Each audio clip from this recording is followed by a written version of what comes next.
Почитувани колеги пратеници, почитуван колега Апасиев, бидејќи во вашите говори доста често споредувате и правите компарации, еве јас сега како ваше надополнување би сакала да направам една компарација, која што не е многу далеко од вистината. Не знам дали знаете, меѓутоа ако отворите на Google и ако направите еден срч, ќе видите еден познат нацистички судија, кој што се вика Роланд Фрейзер.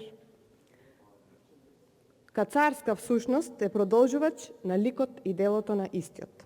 Еве само за да ви кажам зошто сметам дека истото е многу слично, ќе ви кажам дека тој водел исклучиво политички случаи и станал познат по неговото агресивно однесување и понижување на обвинетите и често досудување на смртна пресуда.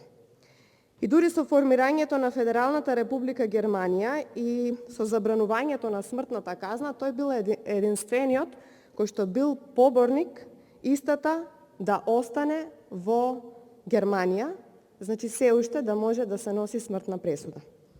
Замислете, истиот тој во исто време на судењата бил и адвокат, и обвинител, и судија.